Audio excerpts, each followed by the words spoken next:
সেলিম খান, অনেকেই মানে নেটিজন অনেকেই পাশাপাশি বিশেষজ্ঞরা অনেক সময় বলার চেষ্টা করছে যে প্রথম বিশ্বযুদ্ধ, দ্বিতীয় বিশ্বযুদ্ধ এসব ক্ষেত্রে যেসব খুঁটিনাটি ছিল, আবার এরকম আরেকটি বিশ্বযুদ্ধ মানে তৃতীয় বিশ্বযুদ্ধের আলামত তারা দেখতে পাচ্ছেন।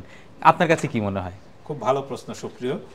যে আপনি এই নেটিজেনদের আলোচনা, শুধু নেটিজেন না, বিভিন্ন পর্যায়ে বিশেষজ্ঞদের মধ্যেও কথা, একই ধরনের কথা হচ্ছে। একটি বিষয় আমাদের মনে রাখতে হবে যে 2000, এটা হচ্ছে 24, আপনার দ্বিতীয় বিশ্বযুদ্ধ শেষ হয়েছে 1945 সালে। 1945 সালে শেষ হওয়ার পরে তারপর থেকে এই এতদিন চলে গেছে, ধরেন আগে 55 বছর আরও 24 বছর যোগ করি, প্রায় 79-80 বছরের মতো। তো এই 80 বছরে মানে 80 বছর ধরেই কিন্তু এই শব্দটি, দ্বিতীয় বিশ্বযুদ্ধ যেদিন থেকে শেষ হয়েছে সেদিন থেকে শোনা যাচ্ছে যে এই তৃতীয় বিশ্বযুদ্ধ।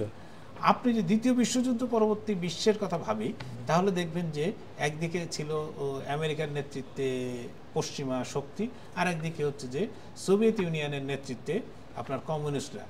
এই দুই পরাশক্তির মধ্যে একটা শীতল যুদ্ধ বলুন, স্নায়ু যুদ্ধ বলুন, যেটাই বলুন না কেন, কোল্ড ওয়ার নামে বেশি পরিচিত, সেটা কিন্তু ছিল। আপনার মনে রাখতে হবে 1962 সালে কিউবা সোভিয়েত ইউনিয়ন ক্ষেপণাস্ত্র স্থাপন করা, সেটা নিয়ে আমেরিকার সঙ্গে তার সোভিয়েত ইউনিয়নের আপনার উত্তেজনা চরম তুঙ্গে। সবাই ভেবে নিয়েছিল যে পারমাণবিক যুদ্ধ আসন্ন, এবং এই পারমাণবিক যুদ্ধ যদি হয় তাহলে পৃথিবীর বুকে একটা বিরাট বিপর্যয় নেমে আসবে।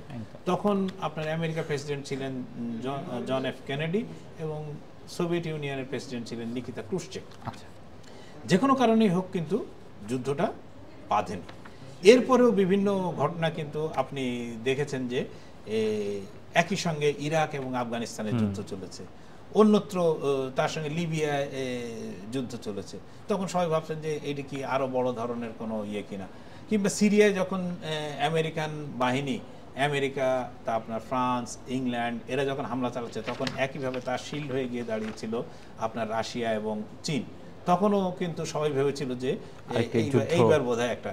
তো বারবার এই কথাটা আমাদের, কারণ ভয়টা এমন একটা জায়গা যে পারমাণবিক শক্তির অধিকারী হওয়ার কারণে সবসময় একটা মানুষ হিসাবে, আমরা এই বিশ্বের একজন বাসিন্দা হিসাবে আমরা সবসময় ভয় পাই যে তৃতীয় বিশ্বযুদ্ধ আসলে যদি বাধে, তাহলে আমাদের আসলে কারোর অস্তিত্বই থাকবে না, কারোই রক্ষা থাকবে না, কেউই রক্ষা পাবে না। গ্লোবাল ভিলেজ হিসাবে সবাই আক্রান্ত বলে তো কথা না, মানে পৃথিবী এত প্রত্যেকে পাল্লার মধ্যে চলে আসছে যে, আর এত এখন ধরেন যে পারমাণবিক বোমা আপনার হিরোশিমা নাগাসাকি থেকে ফেলা হয়েছিল, তার চেয়ে হাজার হাজার গুণ শক্তিশালী পারমাণবিক বোমা আপনার এখন বিভিন্ন দেশের হাতে আছে। ফলে এইটা দিয়ে এই পৃথিবীকে কয়েকশো ভাগ ধ্বংস করে দেওয়া যায়, এইরকম ক্ষমতার অধিকারী মানুষ। ফলে তৃতীয় বিশ্ব যখনই কোনো কিছু বাদে, তখনই তৃতীয় বিশ্বযুদ্ধের একটা কথা আসে। এখন ধরেন এই মুহূর্তে কেন আরো জোরালোভাবে আসছে, একটা হচ্ছে যে মধ্যপ্রাচ্য সেই 47 পরবর্তী সময় থেকে একটা উত্তপ্ত অঞ্চল। দুই নম্বর হচ্ছে যে রাশিয়া, যে কখনো সরাসরি যুদ্ধে জড়িত হয়নি ওইভাবে, সে যুদ্ধে জড়িত হয়েছে গত 2 বছর ধরে। সে তাকে নানাভাবে পশ্চিমা শক্তি পোক করে চলেছে। ন্যাটো বকলমে ইউক্রেনের নাম করে যুদ্ধ চালিয়ে যাচ্ছে। আগে একটু অস্ত্র দিত, এখন আরও গুরুত্বপূর্ণ অস্ত্র দিচ্ছে, তাকে দূরপাল্লার ক্ষেপণাস্ত্র দিচ্ছে, তাকে অত্যাধুনিক যুদ্ধ বিমান দিচ্ছে, দিয়ে রাশিয়াকে কিন্তু প্রতি মুহূর্তে পোক করা হচ্ছে। এখন রাশিয়া কিন্তু তার যে কি বলবো অ্যাটমিক ডক্ট্রিন, পারমাণবিক যে ইয়ে ছিল, মানে হামলার যে বিষয়টি ছিল, সেটি কিন্তু তার যে পরিবর্তন করেছে। ফলে এই পরিবর্তনের ফলে মানুষের উদ্বেগটা আরো বেড়েছে। দুই নম্বর হচ্ছে যে আপনি দেখবেন কিছুদিন আগে আলাস্কায় রাশিয়া এবং আমেরিকার যেখানে বর্ডার, রাশিয়া আমেরিকা, আলাস্কা কিন্তু আগে আপনি জানেন যে আলাস্কার বড় অংশ কিন্তু রাশিয়ার ছিল।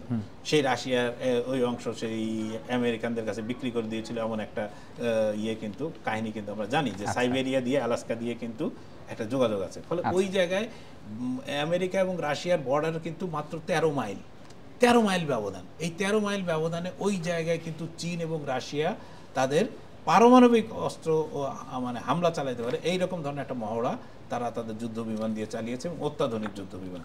এবং সেটা কিন্তু আমেরিকা এবং কানাডা দুই পক্ষই কিন্তু সমানভাবে রেসপন্ড করার চেষ্টা করছে, বা তারা প্রতিক্রিয়াও জানিয়েছে সেইভাবে।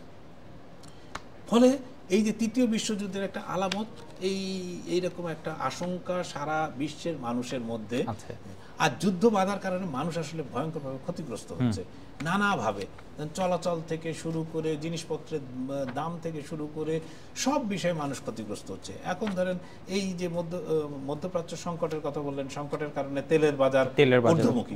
তেলের বাজার ঊর্ধ্বমুখী, আপনার লাভবান হচ্ছে মিডল ইস্ট বা তেল কোম্পানি, বড় বড় তেল কোম্পানি, যে তেল কোম্পানিগুলির মালিক অধিকাংশ হচ্ছে আমেরিকান কোম্পানি, তার মধ্যে কিছু ব্রিটিশ ফ্রেঞ্চ কোম্পানি বা ডাচ কোম্পানি আছে, এরাই কিন্তু লাভবান হচ্ছে, বাদ বাকি সারা বিশ্বের মানুষ কিন্তু ক্ষতিগ্রস্ত হচ্ছে। ফলে আশঙ্কাটা কিন্তু এই পর্যায় থেকে চলে আসে, এটা কিন্তু কোনোভাবেই থামানো সম্ভব না আমাদের মনে।